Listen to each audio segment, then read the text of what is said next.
सो रितिका यार, अगर जैसे एक बेसिक डिफरेंस मैं आपसे अगर जानना चाहूँ कि एक साइकोलॉजिस्ट और साइकोथेरेपिस्ट में क्या डिफरेंस होता है, तो आप उसको कैसे डिफाइन करोगे अगर लेमैन को किसी को समझाना हो तो? जितना मैं काम के थ्रू अभी तक समझ पाई हूँ, I am not talking about qualifications because qualifications एक हद तक मास्टर्स लेवल तक सिमिलर होते हैं, हम्म। बैचलर्स मास्टर्स में। एक होता है काउंसलर, जो स्कूल में भी बैठता है, जो मैरिज की काउंसलिंग भी करेगा, जो किसी जैसे मिलिट्री फील्ड्स में भी अवेलेबल होगा, जो हर एक फील्ड में प्रेजेंट होगा, जो आपसे शायद जो डेली फंक्शनिंग में आपके इश्यूज आ रहे हैं, जैसे your performance is not as great in the setup that you are in, या फिर कुछ डिफ़िकल्टी आ रही है इन टर्म्स ऑफ कोई एंग्जाइटीज़ हैं, कोई स्ट्रेसर्स हैं जो अभी रिसेंटली डेवलप हुए हैं, somebody passed away in your family और very important relationship recently ended. So it's very likely that आप एक ऐसे इंसान के पास जाओगे जो आपसे उन चीज़ों के बारे में बात कर पाए, थोड़ा बहुत आपके मन को हल्का कर पाए, खोल पाए, समझ पाए, एंड वो एक काउंसलर एक ब्रीफ पीरियड तक कर सकता। उसके साथ साथ जो प्रॉब्लम थोड़ी सी और सीरियसनेस की तरफ ओरिएंट करती है कि it's not just a slip issue, it's not just a brief period stress issue, और थोड़ी सी इंटेंसिटी है प्रॉब्लम में, तो आप एक साइकोलॉजिस्ट के पास, यूजुअली क्लिनिकल साइकोलॉजिस्ट, जो आपको डायग्नोसिस देगा और उसी हिसाब से ट्रीटमेंट देगा। क्लिनिकल साइकोलॉजिस्ट हमें यूजुअली हॉस्पिटल सेटअप्स में मिलते हैं, working with psychiatrist. Okay. So in our country there something known as MPhil, जो इस साल तक तो प्रेवलेंट रहा है, अब चेंजेस आ रहे हैं। After bachelors you have to do a PsyD और a PhD to go towards this field. हमारा बैचलर्स भी 4 years का हो रहा है instead of 3 years now. Okay. So that's still under limbo in many ways, तो मैं उसके बारे में एग्जैक्टली मैं उतनी इंट्रिकेसीज में नहीं जा पाऊँगी because I also don't know exactly what is happening. But एक रिहेबिलिटेशन काउंसिल ऑफ इंडिया है जिन्होंने न्यू स्ट्रक्चर्स डेवलप किए हैं as to what makes a clinical psychologist and how one can go towards that field. So अगर किसी को वो referencing चाहिए, the best thing would be to go to RCI website and know how to pave their path. But a clinical psychologist is mostly diagnosing and treating according to those diagnostic structures. जैसे अगर आपको depression है तो उसका एक treatment procedure है, anxiety related issues हैं तो उसका एक ट्रीटमेंट प्रोसीजर है, ऑटिज्म स्पेक्ट्रम पे आप फॉल करते हैं तो उसका एक ट्रीटमेंट प्रोसीजर है। देन आता है एक साइकोथेरेपिस्ट जो अपने पेशेंट के साथ एक इन डेप्थ वे में काम करेगा, which will target mostly your emotional issues, mostly how you work, how you relate with your world, how your relationships have been up until now, what kind of patterned stressors you're going through.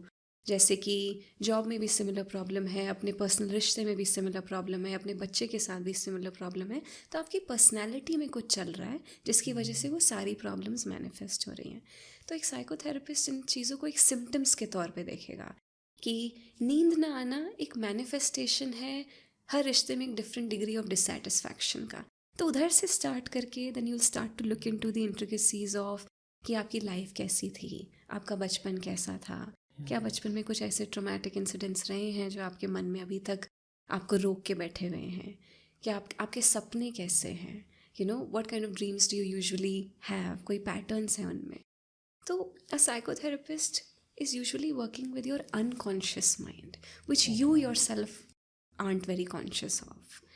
तो धीरे धीरे discover होता है वो इन therapy कि कुछ बोलते समय आपने एकदम से आप एकदम नर्वस हो गए, कोई एक नर्वस टिक शुरू हो गया, कुछ कुछ होने लग गया, फ़ोन देखने लग गए। So something in your mind is trying to help you in that moment. It's about understanding that, एकदम डेप्थ में जाके इंट्रिकेसी समझ के who you are and what has made you who you are today so far. तो बहुत लंबा काम होता है। Somebody who comes into psychotherapy will stay for about 3-4 years। अच्छा, इतना या लंबा टाइम? चलता है, या and it goes up to twice a week, thrice a week, sometimes even 4 times a week therapy. सो जैसे अगर एजुकेशन वाइज देखें तो जो साइकोलॉजिस्ट है और जो साइकोथेरेपिस्ट है, तो इनकी एजुकेशन सेम रहती है या इनकी डिग्री में भी डिफरेंस होता है? सी यहाँ पे मैं अगर अपने एजुकेशनल रेफरेंस को यूज़ करूँ, then is that okay if I go हाँ टूवर्ड्स हाँ। That to explain it to you.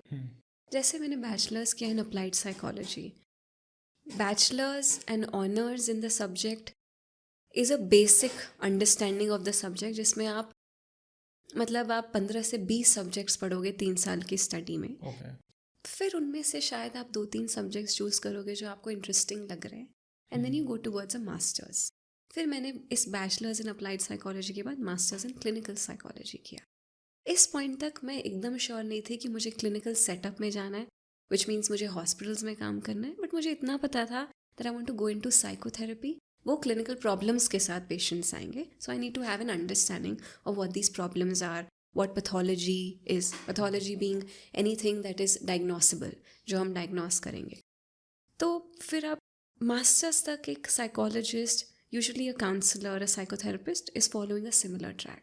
इसके बाद एक टाइम आता है of clinical training, which is how after an MBBS a doctor would go into residency, जहाँ पे वो फर्स्ट हैंड पेशेंट एक्सपोजर ले रहे हैं to the kind of work they want to do.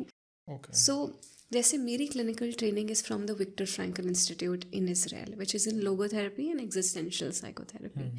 यहाँ पे आप पेशेंट रिलेटेड क्लिनिकल काम करना शुरू करोगे, जो मैंने RCI का रेफरेंस किया था पहले, which is clinical training in hospitals with psychiatric units. So that differs according to which path one is going into.